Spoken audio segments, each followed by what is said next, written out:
All right. Hello, everybody. Thank you so much for joining us today for this lovely webinar presented by the lovely Elizabeth Verwey. I've known her for several years now, and she's a wealth of information. So ask her as many questions as you want and as you can because she is amazing. We are recording, so if you do not wish to be part of the recording, please feel free to turn off your camera. You are more than welcome to ask your questions. If you do not feel comfortable doing so, you're more than welcome to put them in the chat and I will relay them to Elizabeth. And as you can see from my background, this year Pero is celebrating our 30th anniversary, and we will be holding an event in Thunder Bay, Ontario on December 4th. If you would like to register to join either virtually or in person, I'm putting the links there in the chat. And we are celebrating with awards this year as well through the different eras. So if you'd like to nominate an amazing woman entrepreneur, I've also put that link there in the chat, and you are more than welcome to do that. Otherwise, Elizabeth, take it away. Thank you so much, Kylie. That's awesome. Well, welcome. I know a few of you here, and I'm thrilled to see Erin Patterson here. She's someone I know well as an expert in rare diseases, and has several books. And Anna and Joy and Tina, welcome. Feel free to interrupt or ask a question when it's fresh in your mind, but please get a notebook ready because there's lots I'm going to share with you today. I know that Anna and Joy are starting business. I know that Erin's established in business. Tina, where are you in your business journey, if you're available? Maybe not. So, I was kind of trying to assess if people were with a product or a service, because it makes a little bit a difference. But I find that generally, I'll start with why women charge less, because it is a chronic problem. Does anybody, can they pipe up and let me know why you think women would charge less for a business, for a product or a service? Any ideas? They're less confident. Yeah, less confident. I sometimes, but women usually charge less because they charge what they want to pay. And you know what's really funny is that they don't often base it on what it's actually worth, right? So I'm speaking in general terms, but I'm thinking about how many women I know who love a bargain. So, I hunt and gather at the grocery store. Welcome. I hunt and gather at the grocery store. I get the deals. I go home. I Google and figure out what I'm going to make with these deals I bought. My husband, on the other hand, he'll go to the grocery store and buy whatever he wants for the recipe that he's got in mind. As same goes when I want another service. I'll wait and I'll see if there's a special, or I even phone the company and say, do you have annual specials? And I'll get that service when it's on special. Not so my husband, he'll decide he wants a service and he'll purchase that. So it's really helpful if you think about who your target market is, right? And if you get a clear sense of who that target market is, then we can better price our product and service. Of course, we're taking a look at all the costs that go into our product or service, but we can also price for a specific target market. So do you know who your target market is generally? Geeta, I didn't hear about do you have a product or a service?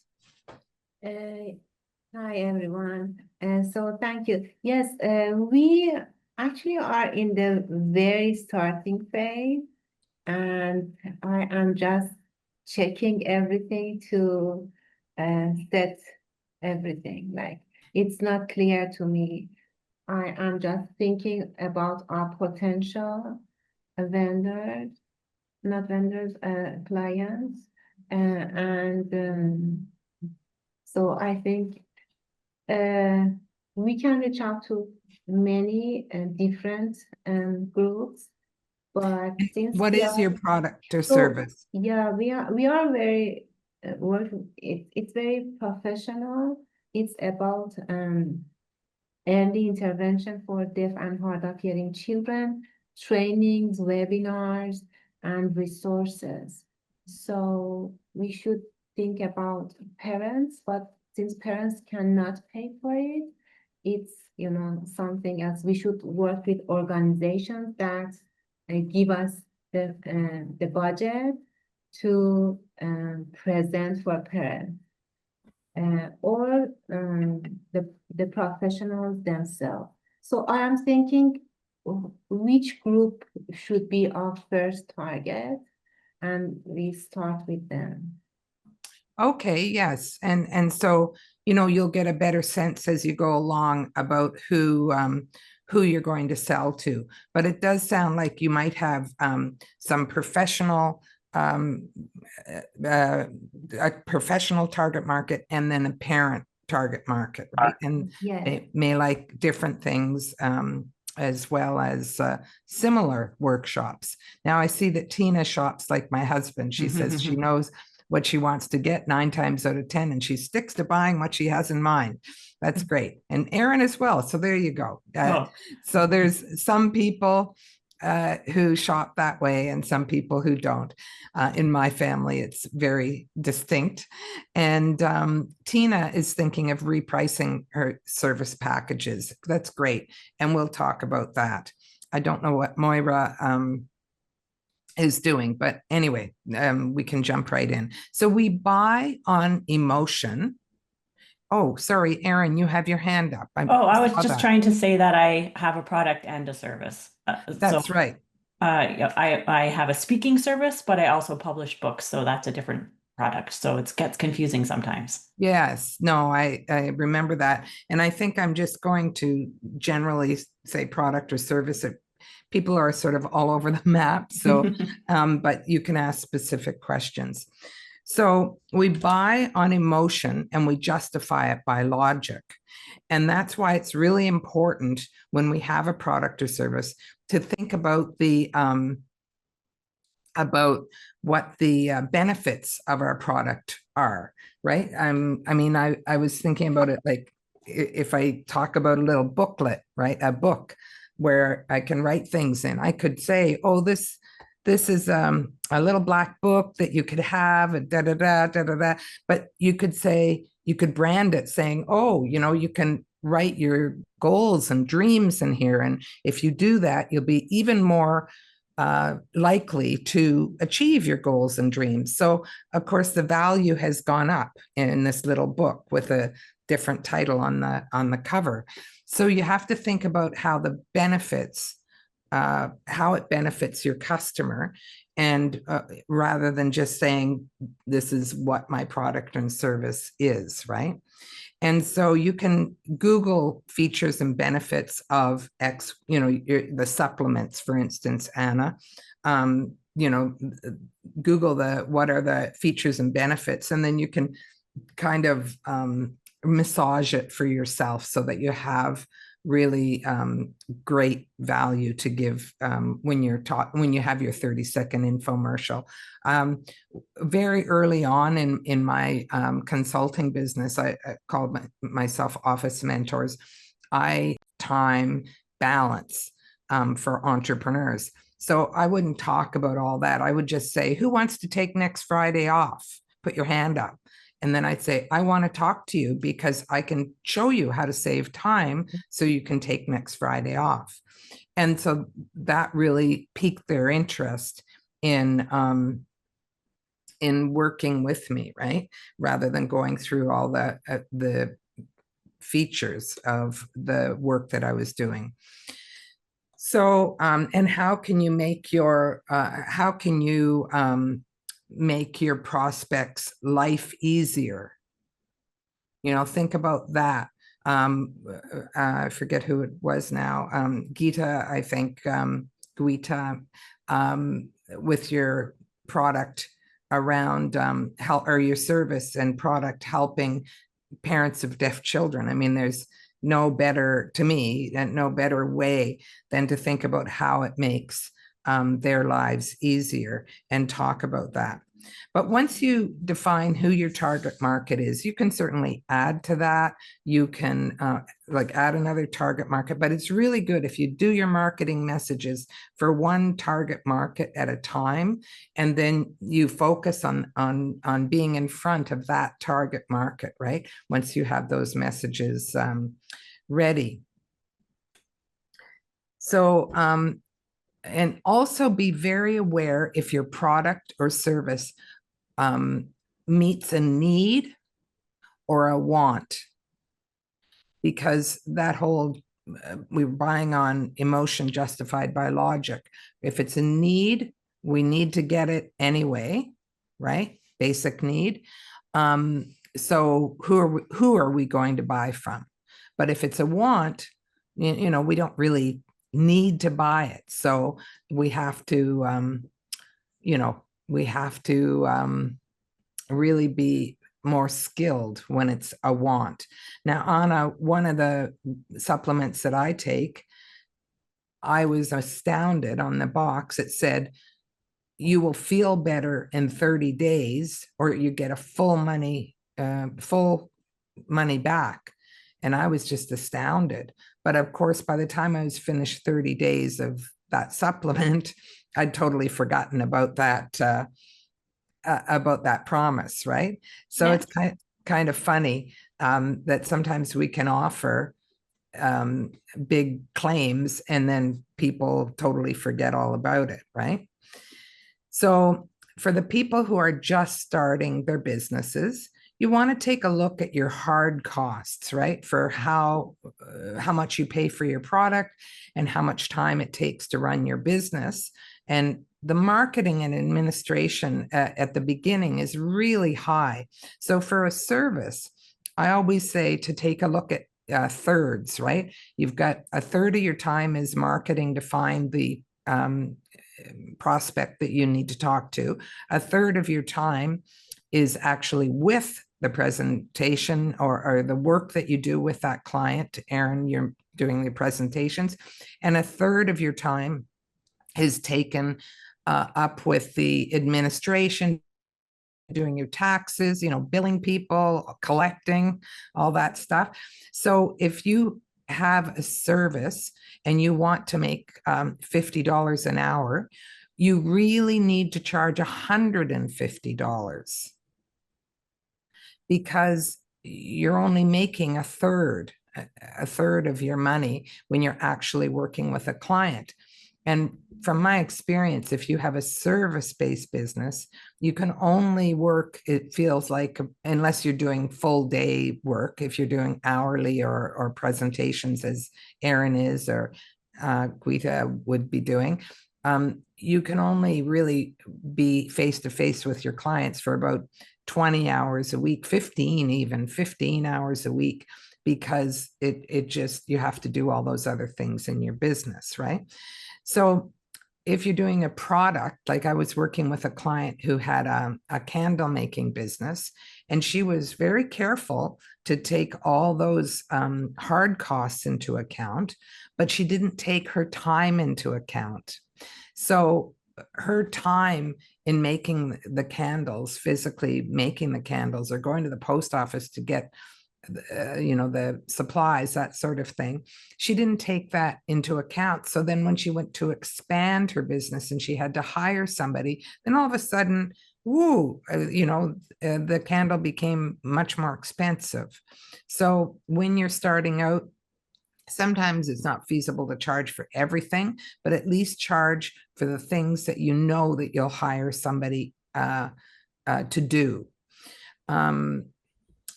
Yeah, and it's really important to, it's a pitfall that people do make, and they don't count their own time and run into problems down the way. Oh, there's so many things bouncing around in my head around that. It's a very complex thing, but I would say for a service, and this is a tip that is like a separate workshop, but I'll try and cram it in here. If you can figure out how to use an audit for your service, it's a great selling tool. So I had an audit and it asked a whole bunch of questions, um, I wish I'd gotten one, but let's see what I maximize my time effectively. And if people could check that, then I knew they didn't need work with time management. If they checked my market, I would like to learn more about my marketing strategy. If they checked that, then I knew that's what they wanted. But they checked and checked and checked. I had, I think, 18 questions. I made them in the form of a question, and then all the things that I was the solution for, right? So when they checked off all those things that they wanted, I would be able to say, oh, with these 6 things that we're going to focus on, we'll be able to get together for 3 appointments, and we'll be able to deal with 2 of those things at each appointment. I'll give you tips and tricks and concrete steps on how to improve those skills, because we're all just gathering information, right? Bit by bit, we're building our business. It's not like I remember Joy said she's, gathering money, and that's great, and information, but we're just doing it step by step. Even me, who's been self-employed for, I don't know, 40 years, I think at this point, I learn stuff, I read books, I listen to podcasts. I'm still gathering information on how to make things more run smoothly and more effective. Packaging and branding, I was thinking about, it seems to be really effective when people wear their colors. If you have a strong branding package, which there's a workshop that Kylie can help you find. But when you figure out your colors, there are colors that scream rich, and if your target market is wealthy people, you want to know that color appeals to them. And then there's other colors that scream fun, calming, all those different things. If you like a particular color and you're going to use it in your branding, Google what that color means or what that color expresses, because all colors express different things, and you can use that color to your advantage. I've got a new book coming out, and I'm putting purple on the cover because I really like purple and I really want to wear purple. So, you do work with what you want, but know why you're using that color or what that color expresses to other people. I also wanted to talk about, on the pricing topic, how you establish credibility. And that's really through reviews or recommendations.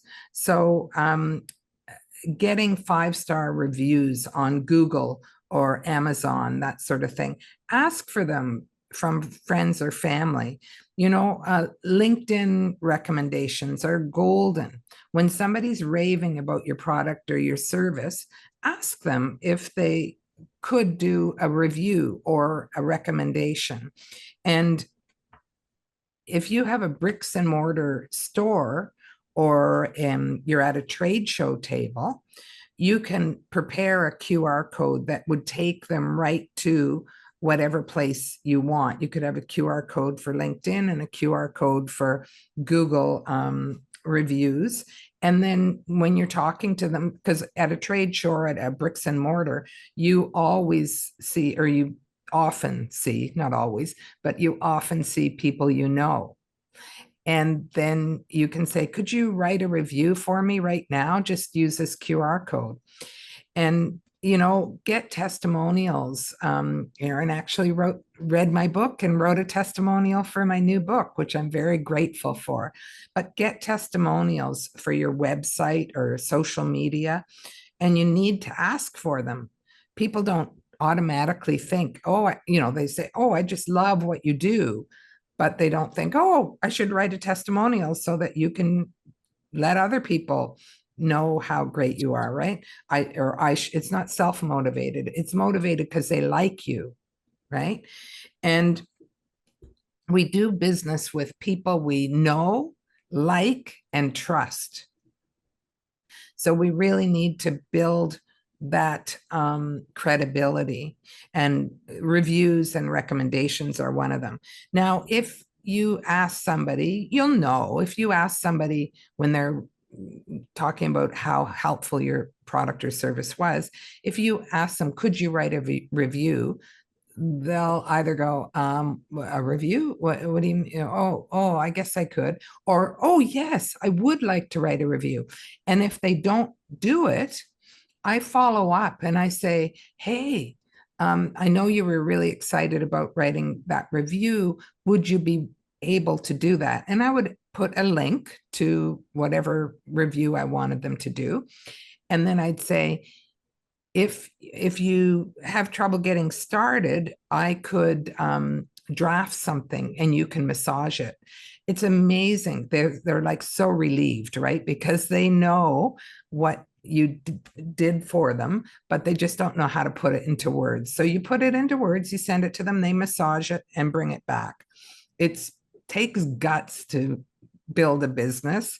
And this is one of the things I find women have the most difficulty with, is asking for reviews or recommendations. You can also, if you had a trade show table or you have a bricks and mortar store, like my chiropractor, I walked in one day and she had a QR code and she asked us to do a review, a Google review, and then she'd put our name in for a draw she had an iPad. And I thought that was really awesome, to have a contest. It was just for the 1 month, and then she got tons of Google reviews, which was really helpful for her. I see somebody else is coming in. Now, Erin just gave a really good tip. When someone sends her an email and says something nice in it, I ask if I could use it on my website. That's very good. Yeah, I get that. Yeah. Okay, so now I'm going to talk about how can I raise my prices. I know some of you haven't even set your prices yet, but for those of you who do have a business and you need to raise your prices, I'm going to tell you something that I learned over 30 years ago, and it's still valid today. Raise your prices in September and January. Those are the two best times. We still think back to school. We still think new year. Okay. You don't have to raise your prices for all your customers at once. I'm not sure why my mouse has decided to die. So I'm letting people in. You don't have to raise your prices for all of your customers at once. With a service, I raised my fees for new clients in September, for new clients. But my established clients got the price hike in January. So it was a great selling feature or benefit to start working with me over the summer. And that's the slowest time for business consulting.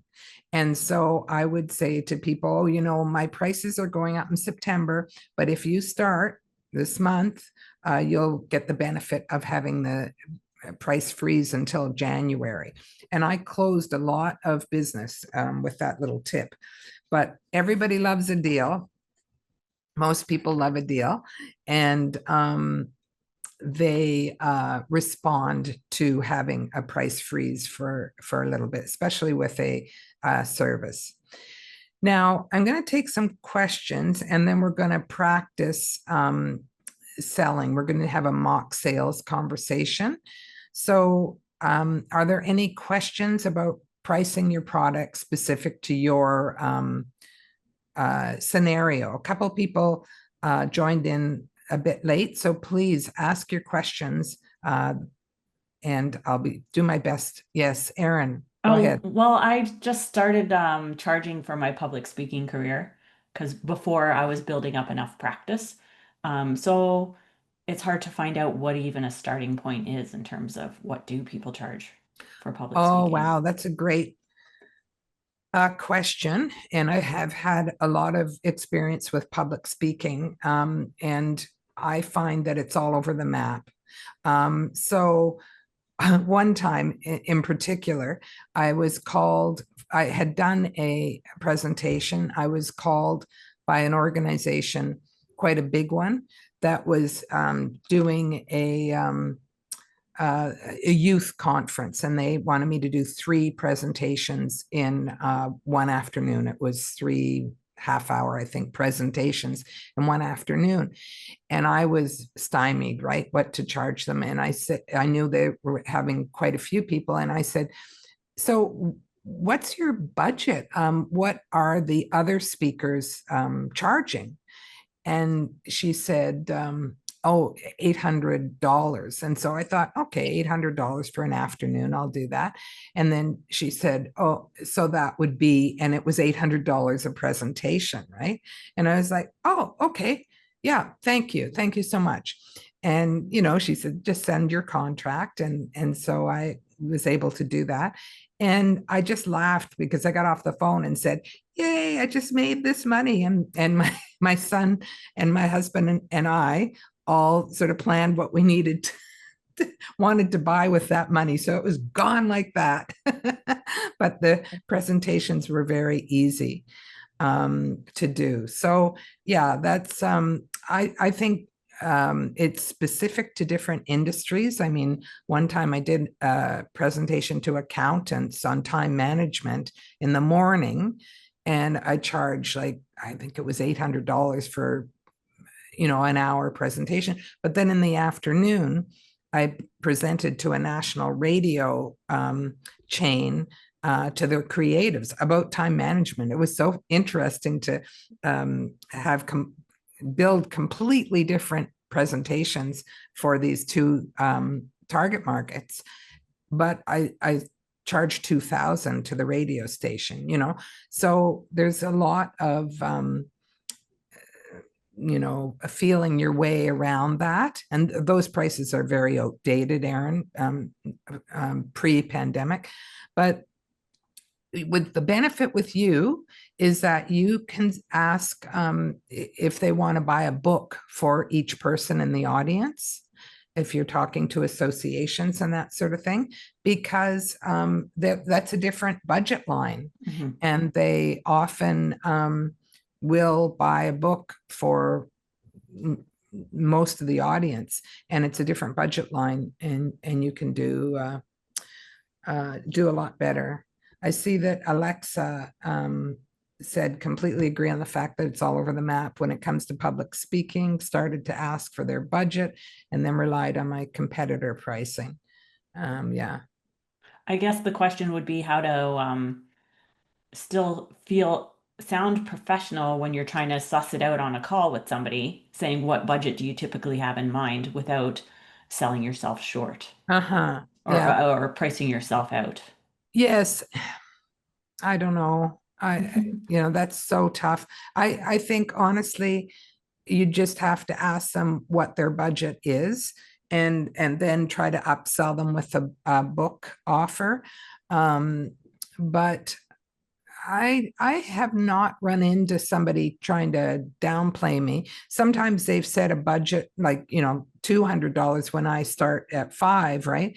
And I'll say, I'm sorry, I mostly charge $500. Is there any sponsor or any other way that you could raise the remainder of the fee?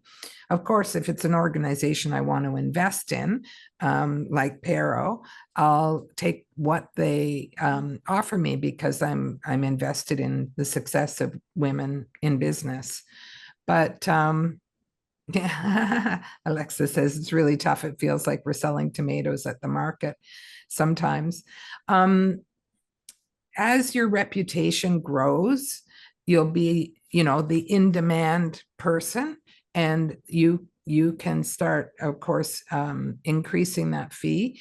And sometimes you just can't do it, right? Like um, you can't do the presentation for them at the budget that they that they have to offer. I think one of the biggest tips for a speaker, even today, is to have a feedback form and write at the end, after they've told you how wonderful you were, at the end say, is there anyone or is there any organization, in your case, Aaron, is there any organization that I should approach, a specific contact, and may I use your name? And then put a place for their name and email or phone number. And then that really helps you get the next gig, right? Because if I recommend you for something, then the chances of that sale closing raises significantly, like I would say 50% higher than if they just heard about you or read your book or that sort of thing. Now, somebody did have their hand up, and I'm sorry, I didn't. Oh, Joy, you have your hand up, please. Yeah, I did. Thank you, Elizabeth. I left my question in the chat, and it's just around pricing. So, I've gleaned, the general or median sort of price in the region, but I wouldn't be able to tell if I could turn a profit on other things offered outside of the standard room and breakfast. So for example, if I wanted to generate income from a lunch or a dinner, how do I know I'm turning a profit when I have to sort of factor in the cleaning supplies and groceries and my time cooking and I'm just not sure like what the break point is. Right. Yeah. It's very tricky, especially in your industry, Joy. And I mean, maybe depending where you end up, settling, you might do something like a picnic lunch that's a little bit more straightforward at the beginning. And, they could take it off site and bring back the basket, that sort of thing. But yeah, it is tricky, right? And what it's worth to you, right? There might be where you buy your place, it might be close to a restaurant that could cater for you, right? So when you have and also, I guess, when you're starting in this new business, ask your clients when they're leaving, like, could you give me some feedback? I'd really like to know what else might have made your stay more pleasant, right? Because you don't want to try and sell something that the travelers don't want, right? Yeah. Does that make sense, Joy? Yeah, it does. It sounds like a lot of trial and error, I guess initially. Yeah, and you can do introductory offers, Mhm. and then adjust the price later, right? Yeah, So because what I'm quite concerned about is my own labor and time. Like I could see, us sort of burning out, trying to offer the most and do the best possible job and not really getting paid for it. And yeah, often that happens in this type of business. And so I'm just wondering how to price around that. yeah, very much, very much. I think I would look, I mean, if you have a kind of flavor of what you're going to do, I would look for accommodation in other provinces, and I would cold call those people.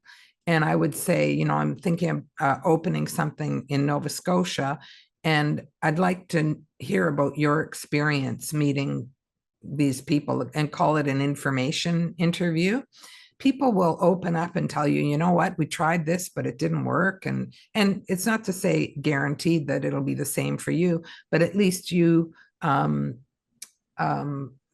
gain from their experience, right? You test and measure everything in business, right? You test it, and like introductory offers are great because then you can raise the price, but or I should say adjust the price, but it's really helpful. I was in Newfoundland this summer, and there were some people up from the US, and they were in this coffee shop because it was, they owned a coffee shop in the US, but they were in this coffee shop because it was very much like theirs. And I was just ordering my stuff, and I overheard these people talking, and I was just, kind of giggling, and I went over and I said, hey, it sounds like you guys are having, such a rich conversation. I'm a business mentor. Would you like me to chime in? And they said, oh, and they had 5 questions in a second.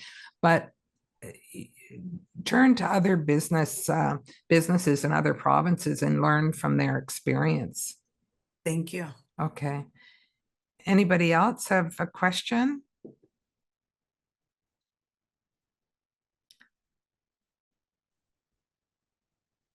Anna, did you have one? Oh no, I just I saw you unmute. Okay. yeah. Okay. Well, so what I find is very helpful. The minute you have a prospect, right? Like Erin, if you had a prospect for a speaking gig and you wanted to be ready for that conversation, I think that I'd like to do a mock sales conversation with you if you describe to me who I'm supposed to be. And then we'll have a mock sales conversation. And but any one of the people on this call today can set it up with a friend and say, this is who I'm going to be selling to. And can you give me some feedback? Can you play that role? And then give me some feedback. It's better if it's an entrepreneur because they'll have more constructive feedback for you. But a friend pretending to be somebody who's buying the supplements would be a good thing, a good prospect. Okay, Erin, who am I going to pretend to be? Okay, my prospects right now are people who run employee resource groups at large corporations. So it would be like Bell Canada or a financial corporation or a Sick Kids Hospital. And Okay. an employee resource group is a group that's run by the employees about things that are important to them, about like diversity, equity, and inclusion, or women's health, or Okay. yeah, So family. I'll pretend to be with a financial institution, Okay. and I want you to come to a conference. Is that typical? No, actually, I go into their offices and speak to their employees. So a lunch and learn, or? Pretty much, yeah. Okay. So, It's right. more of an inspirational thing, not a learning thing.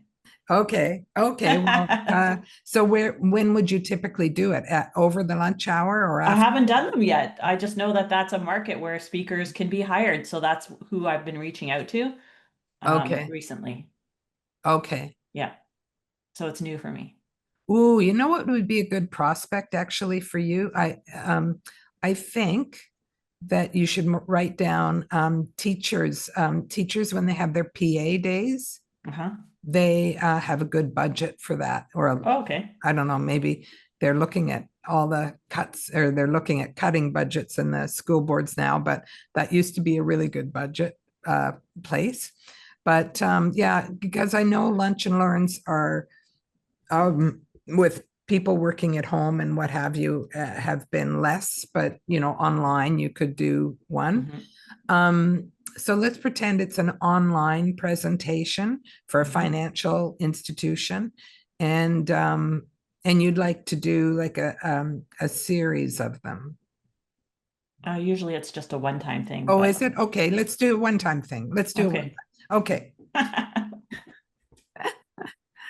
I'll pretend to answer the phone. Hello.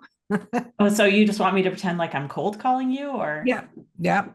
Well, no, we've set it up. I'm Yeah. curious. Okay. Okay. So I'm just supposed to go into a pitch, or Yeah.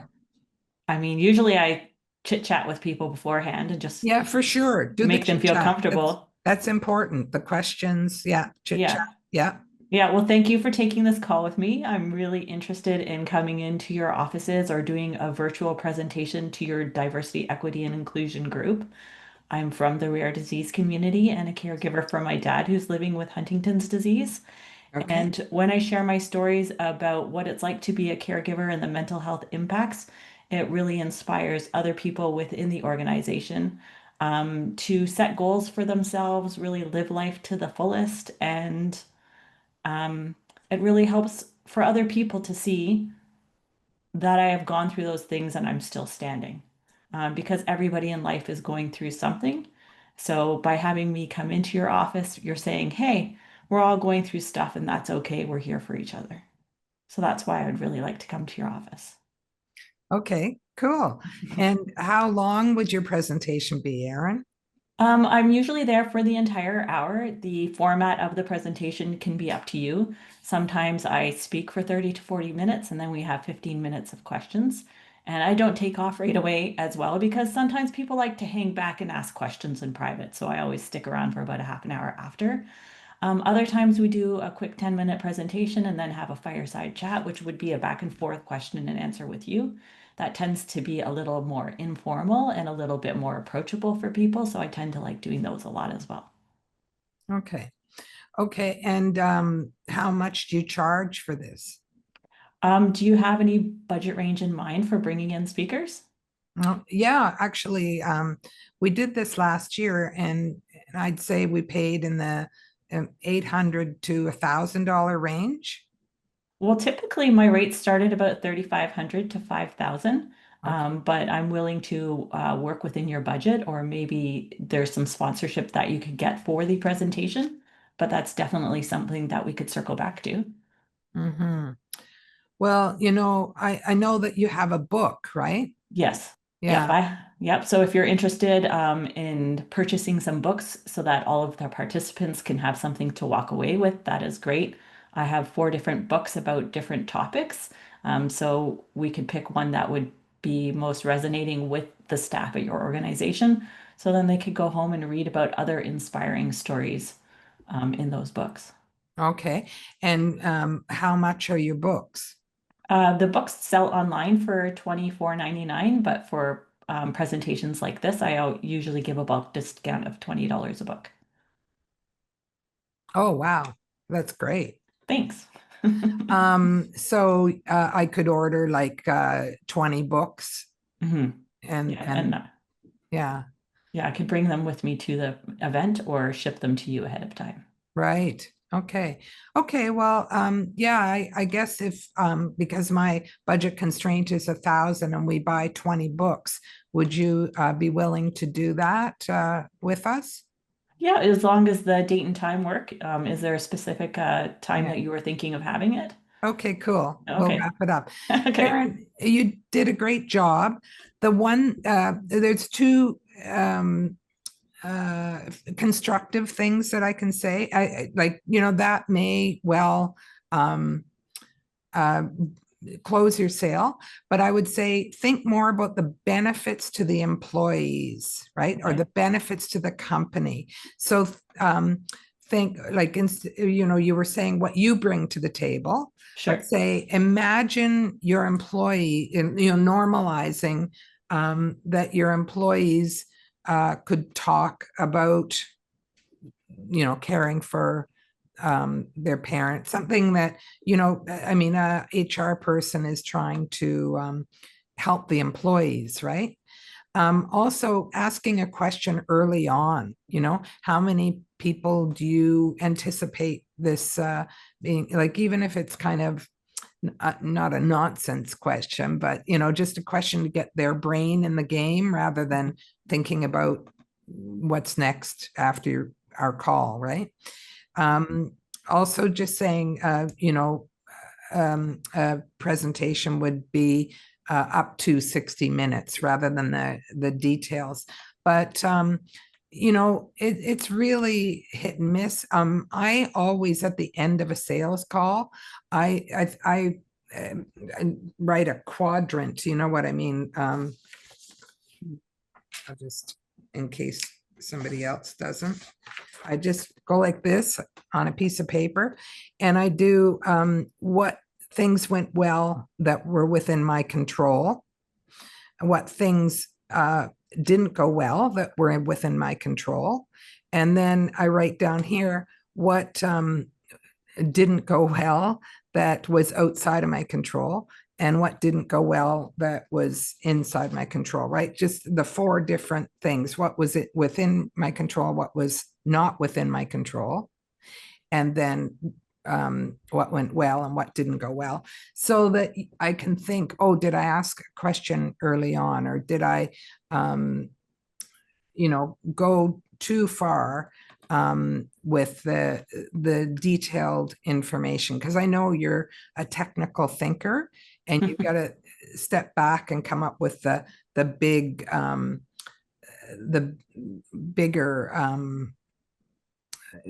bigger view, eagle view, and what's in it for them, right? We all need to remember that all our clients need to know what's in it for them. All our prospects. Sorry, I'm trying to get down to this new. I don't know what's the matter with my mouse today. My mouse is not happy.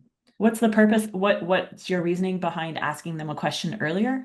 To get their brain engaged in the conversation. If you start right in on what, I can offer your company, you're not getting them to sort of buy in, like to think about how it would benefit their employees. How many employees are they thinking about?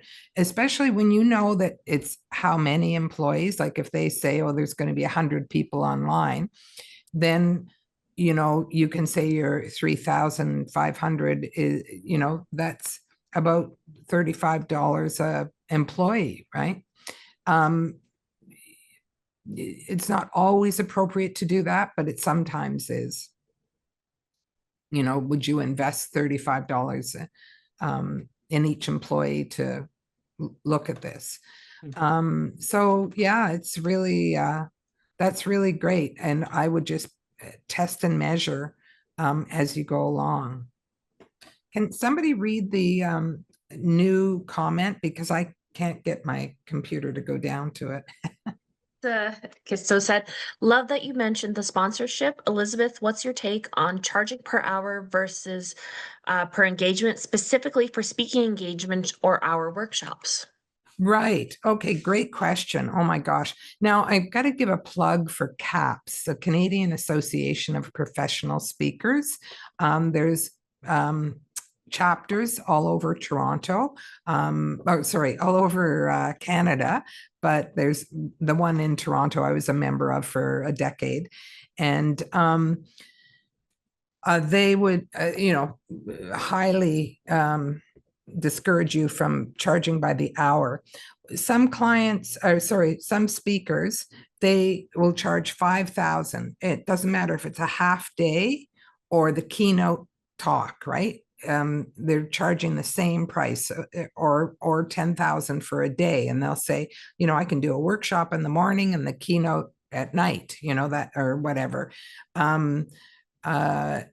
And not by the hour. I mean, honestly, it takes you so many hours ahead of your presentation to prepare, unless you're giving the same presentation each time. And I know many speakers who might charge $10,000, but they're making $30,000 in product.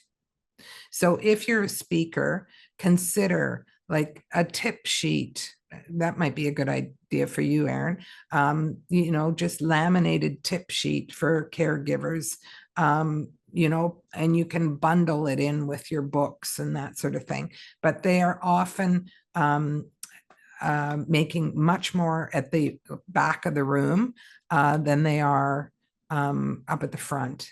But the the feedback form is very important to gather what they want and who they think you should speak to. And there's another, if somebody could read that to me. Oh, that's just the link to the speakers organization. Okay. Oh, Kylie, you're a magician back there. Well, I think we need to wrap up because I believe there's another presentation. What's the next, or is there another presentation today, Kylie? No, I made sure you had the room for an extra half an hour just in case. Oh, she knows I talk a lot. Thank you for doing that. Are there any other questions? We can take some questions before we wrap up. This is your chance. Everybody's hungry. Oh, no.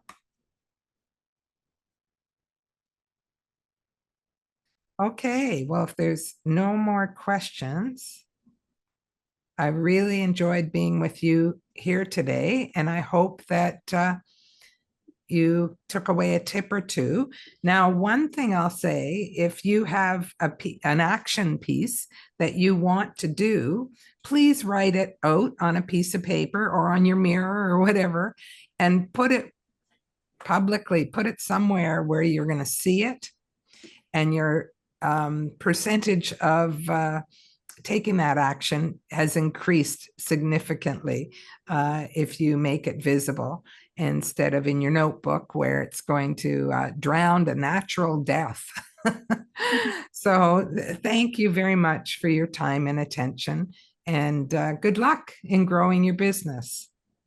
Thank you so much, Elizabeth, for the wonderful presentation. Thank you again, everybody, for joining us. I have again put it in the chat if you're interested in attending our 30th anniversary and award celebration. If there's anyone you would like to nominate, again, the link is there, as well as if you'd like to rewatch this webinar or any of our past webinars, I put my email in the chat there again. Feel free to send me an email at communications, that's with an S, at pero.ca, and I will send you the link to the recordings as well as the link to our 2025 webinar playlist, which is updated weekly with the latest webinar. So thanks again, everybody, so much for coming, and we look forward to seeing you at the next webinars. Have a great rest of your day. Thank you. Bye. Bye. Thanks.